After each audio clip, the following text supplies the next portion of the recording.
Bienvenidas y bienvenidos, gracias por estar en este programa y gracias al doctor Lorenzo Meyer que me permite presentarlo y estar con él en este programa. Bienvenido, Lorenzo. Muy buenas noches, Gracias Carmen. por estar aquí y bueno, pues te hemos invitado porque nos gustaría escuchar tus reflexiones, tus comentarios en horas como esta que están transcurriendo. Hay ciertamente dos grandes temas y nos gustaría escuchar reflexiones sobre estos dos grandes temas. En el caso mexicano, lo que ha sucedido con la lideresa magisterial, con el Bester Gordillo, un acontecimiento de alto impacto político-judicial, la lideresa del sindicato de maestros en la cárcel y todas sus implicaciones. Pero desde luego que un día como hoy la mirada también está puesta en el ámbito internacional y en México, desde luego, por ser el último día de Benedicto XVI. Hoy es el último día en donde Benedicto XVI ya se dio la ceremonia, ya no es papa en funciones, digámoslo así, se dio todo el ceremonial, la despedida, el traslado del Vaticano a Castel Gandolfo, donde se encuentra a 25 kilómetros de Roma. Y bueno, ese es otro hecho. ¿Qué te gusta? ¿Político-religioso? Sí, ¿también? También, nada más que de carácter internacional. Y el nuestro es muy nuestro, el de el Bester. Algo de internacional puede tener interés para otras audiencias, pero es más peculiar, local y peculiar de nuestro sistema político. Exactamente. En el caso de esta renuncia de Benedicto XVI, que bueno, como hemos podido saber, pues es una renuncia que no se había presentado en la época moderna. Hace 600 años, dicen los que saben, que no ocurría la renuncia de un papa. En un contexto como el que se ha vivido para la Iglesia Católica, muy envuelto en escándalos de pederastia clerical, envuelto en escándalos producto de revelaciones, ya sean judiciales o ya sean periodísticas, o filtraciones de documentos del mayordomo en el famoso Batilix. O sea, de pronto a la Iglesia la envolvió, la atrapó un conjunto de situaciones y escándalos que involucran también escándalos financieros. Todo junto es el contexto en donde un papa dice: me voy. Sería casi imposible de que hubiera ocurrido hace esos 600 años o 500 años o 400 años, cuando la política del Vaticano tenía otra connotación. Había todavía una política real. El Papa podía dirigir ejércitos, tener las funciones de un monarca plenamente de este mundo, además de sus funciones de Papa, pero en donde el grueso de los creyentes no entraban. Imposible que un católico normal de hace, ponle 200, 300 años, pudiera enterarse de problemas que seguramente existían. Los mismos problemas, bueno, no los mismos, pero podrían ser su parecidos, naturaleza sería parecida, de rivalidades internas y de contradicciones, porque aquí está la contradicción entre el papel que se supone deben de jugar, no solo los papas, sino en general los sacerdotes, de hombres particularmente dispuestos a sacrificar sus tendencias humanas en función de un servicio a Dios y a los hombres. Es algo tan importante, tan increíblemente valioso, que las cosas mundanas no deben de entrar, pero en la realidad sí entran, y desde el principio. Entonces esta contradicción entre su alta tarea espiritual y sus bajos instintos de esta tierra y sus intereses monetarios, sexuales, de poder, etcétera, se han de haber dado desde siempre en ese ámbito, pero el grueso de los creyentes estaban ausentes. Hoy no. Yo creo que confluyen dos cosas. La Iglesia ha ido perdiendo su poder terrenal, lo sigue teniendo desde luego, pero el Vaticano ya es una ciudad muy chiquita. Su ejército es realmente simbólico, su guardia suiza.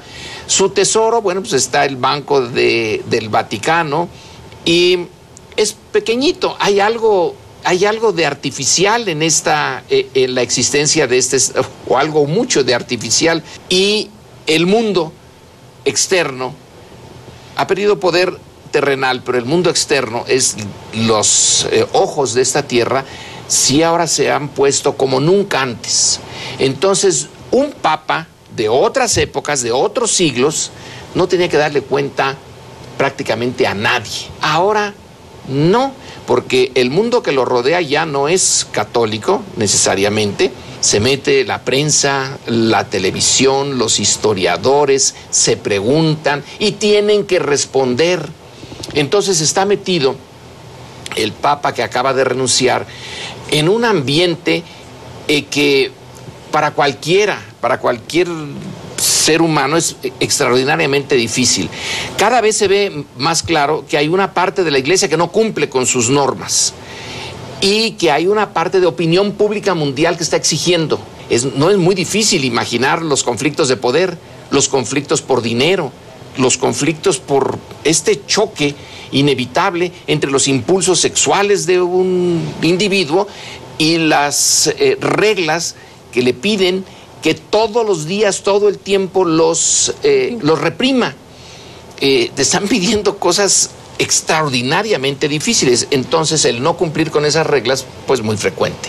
Pero el mundo externo ahora está viendo, y el Papa que viene, dejemos ya a Benedicto, el que viene se va a encontrar con una supervisión que no tenían los papas de antes. Será muy el hombre de Dios y puesto por Dios, pero lo están supervisando como nunca antes en la historia los poderes de este mundo. Y supongo yo que eso es lo que llevó, es una de las formas de explicar lo de Ratzinger. Ya no podía, se le estaban escapando los hilos, y esos hilos, si los hubieran podido guardar debajo de la alfombra y que nadie se hubiera enterado, si hubiera sido la relación del Papa con Dios y bueno, hice o no hice aquí, pero cada uno de esos hilos estaba saliendo, hasta el mayordomo se los le levantó el tapete y empezó a sacar cosas que estaban ahí. Entonces ya no era dueño, ahora sí que como diría el poeta, yo ya no soy yo, ni mi casa es ya mi casa. Si mal no recuerdo es García Lorca el que lo dice, pues Ratzinger podía haber dicho lo mismo, y por lo tanto yo me voy, no voy a seguir en un juego en que estamos perdiendo todos. Estoy perdiendo yo como papa, yo como persona, como Ratzinger, está perdiendo la Iglesia. Porque al no resolver estos temas y estar todos los días en el ojo de la opinión pública, entre otras cosas, en el ojo tuyo, como muchos otros están viendo esto, hay un desmoronamiento de esa base de poder, que es un poder no material, sino un poder espiritual. Desde lejos, tú ves a estos líderes, el ropaje, lo púrpura, el rito, ¡ay! Eso impresiona incluso a los no creyentes.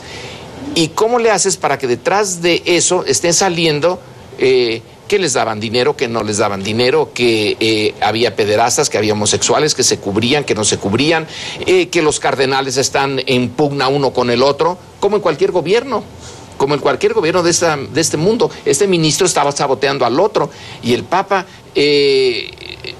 comenzábamos antes de entrar al aire, tú decías, cuando llega a México y lo quieren ver las víctimas de Maciel, alguien se lo impide. ¿Cómo el monarca absoluto no puede controlar su propia corte? Alguien dentro de la corte les impide a estos ver al Papa, como en otros países sí lo habían podido ver. Entonces ya él no es él, se encuentra realmente representando un papel que entiendo muy bien, tendrá problemas con su conciencia y ante Dios, etcétera, pero entiendo muy bien que haya dicho, aquí está su arpa, yo ya no toco, y no toco por mí y por mi Iglesia. Pues eso es lo que estará por verse. Vamos a entrar en la recta del cónclave en los próximos días. Veremos quién sucede a Benedicto XVI y todo esto que está por saberse y las derivaciones también de los escándalos. Tuvimos ayer la presencia de Jeff Anderson, el abogado, que anunciaba que por lo que corresponde a Joseph Ratzinger hay un recurso presentado ante una corte internacional y la intención de que pueda comparecer vía judicial frente a conductas relacionadas precisamente precisamente con el tema del encubrimiento de pederastia clerical. Y eso es una ventana que está ahí abierta y anunciada por Anderson en este programa el día de ayer. Así que bueno, pues estaremos al pendiente del tema. Lorenzo Meyer, déjame hacer una pausa y regresamos en esta conversación. Vamos y regresamos.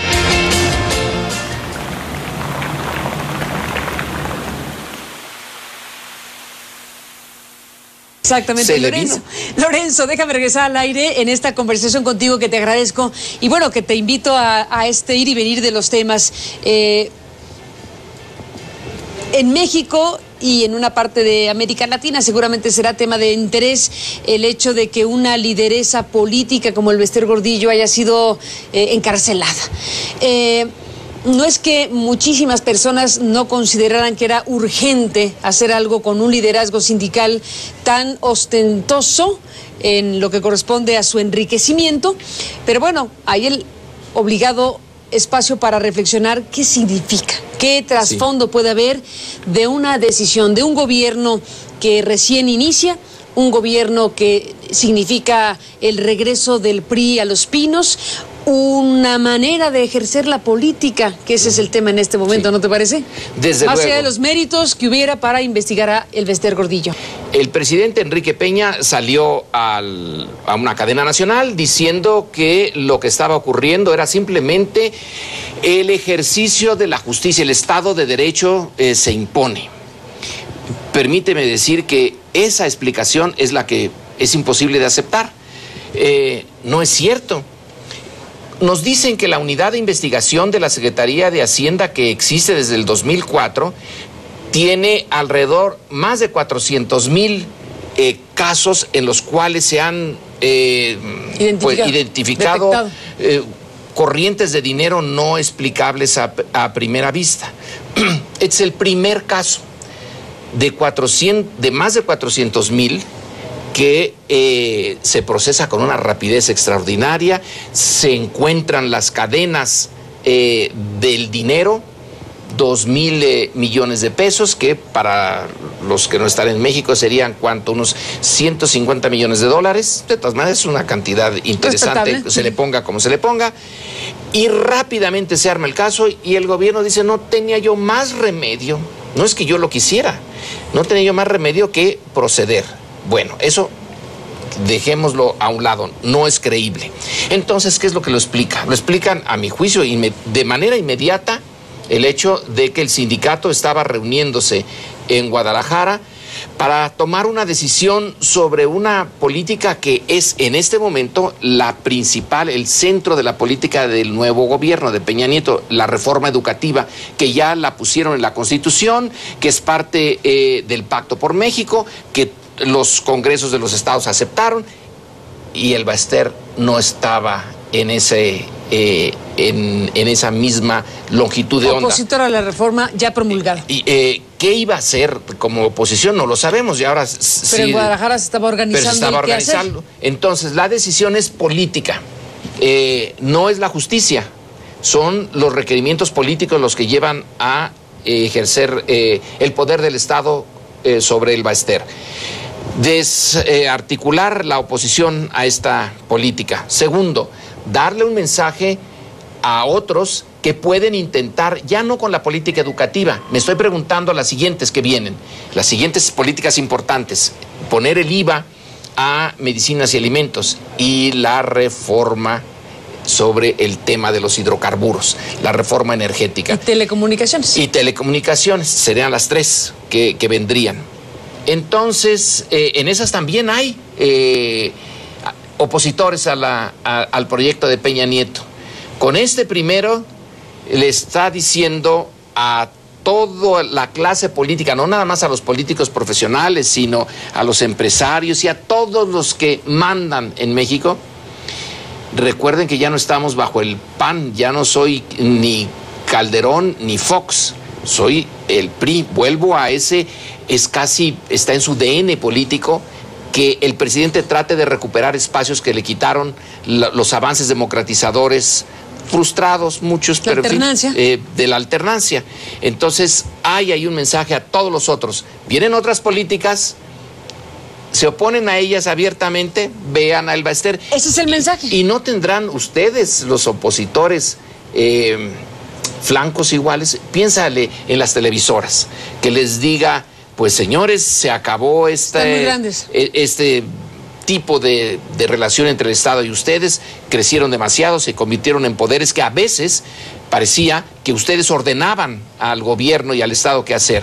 Vuelvan a las dimensiones que el sistema político requiere, y si no, pues fíjense que tengo una unidad de investigación buenísima que deja 400,000 casos sin solución, pero cuando quiere resolver uno, lo resuelve en un abrir y cerrar de ojos. Y esta solución es mucho más interesante e inteligente que la que se hizo en un caso similar cuando estaba el antiguo régimen en su parte final, que es 1989, cuando Salinas decide enfrentarse al sindicato de trabajadores petroleros y le hace en unas horas, se deshace del líder que parecía muy fuerte, ¿no? La quina. Le pone armas, le pone un muerto en la casa. Y lo mete a la cárcel. Lo mete a la cárcel y ahí se queda, por lo menos mientras duró Salinas. En ese contexto está el PRI de ahora queriendo recrear el antiguo poder presidencial. Lo hace ahora mejor, porque es muy bueno. Esto es Hacienda, no es lo burdo de Salinas, de poner un muerto y eso. Esto está bien hecho. Hay que reconocérselo eso a Peña Nieto. Lo hizo mucho mejor. Pero el objetivo último es nada más apoyar a su reforma educativa y que salga adelante, o recrear el poder presidencial que tenía en el pasado, o al menos hacerlo lo más grande que se pueda y lo más similar al otro. ¿Y tú qué crees? Pues yo tengo la impresión de que son las dos cosas, y entonces ya no depende tanto ni de lo que vaya a hacer Elba Ester, ni lo que vaya a hacer el sindicato, ni el partido de Elba Ester, sino en buena medida lo que vaya a hacer la sociedad mexicana en su conjunto. Porque yo supongo que esa clase política priista sí le gustaría, estaría encantada con que pudieran volver al pasado y disponer de todos los recursos políticos que disponían entonces, y la sociedad obediente, y aquel que no obedecía, no había más que dos formas: o lo cooptabas o lo reprimías, pero mantenías el control sobre todos. Había un centro, y todo el mundo sabía dónde estaba y quién lo ocupaba. Pero ahora son muchos actores políticos y no son nada más unos cuantos. La jugada aquí es de unos cuantos, son muy poquitos. Nos sorprendió a todos, pero con el paso del tiempo van a estar entrando otros. Y insisto, la sociedad mexicana va a permitir que se reinstale, se regenere ese poder autoritario que no nos conviene como sociedad, pero que a la clase política, sobre todo a la de origen priista, lo ve con pues ha de ser una nostalgia. Imagínate el momento en que el presidente decidía quién era el gobernador, quién no lo era, si las televisiones iban tan lejos o no, los bancos los podía nacionalizar, privatizar, hacerlos públicos, podían hacer tantas cosas que ahora ya no, ahora tienen que estar negociando todo el tiempo. A Elba Ester le dieron un golpe del que no se puede ya reponer. El sindicato, a ver qué cosas hace. Tú y yo hablábamos sobre esto por radio hace unos días, y mi apuesta era que desde el principio que el sindicato no se iba a mover, que una vez que está descabezado, cada quien piensa en sus intereses personales, y la manera de salvarlos... Y eso parece estar ocurriendo. Es agachar la cabeza. Pero ahora nos toca al resto, Carmen, a que la sociedad mexicana no permita la reconstitución de ese poder autoritario. Déjame, Lorenzo, ir a la pausa y regresamos en este punto para finalizar.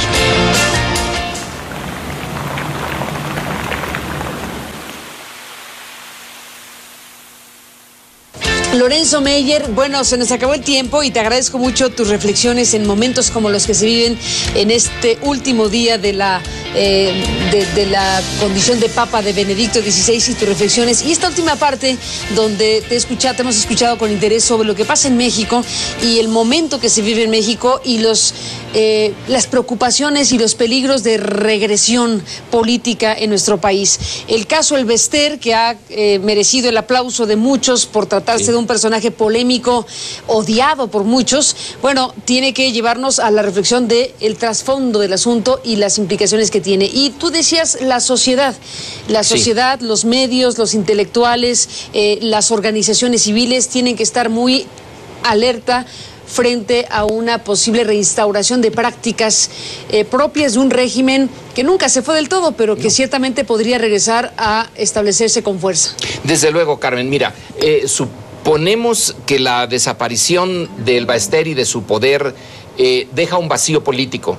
Quien está más preparado para ocupar ese vacío político es quien inició todo el proceso. Es decir, es la presidencia y el equipo del presidente, porque ya no creo que en este momento sí no tiene mucho sentido hablar de Peña Nieto, es el PRI. Sino es el PRI. En los momentos del priismo clásico el partido no importaba. Casi estaba de trasfondo y a veces nada más de utilería. Ahora no. Ahora el PRI sí tiene una existencia propia y a veces pareciera el presidente como subordinado o rodeado de ese equipo. Entonces la sociedad mexicana la tomaron por sorpresa. Quien tiene ahorita la iniciativa es el equipo priista, pero tiene esa sociedad que evitar que el vacío de poder dejado por el Bester vaya 100% a la presidencia, que eso sería muy desafortunado.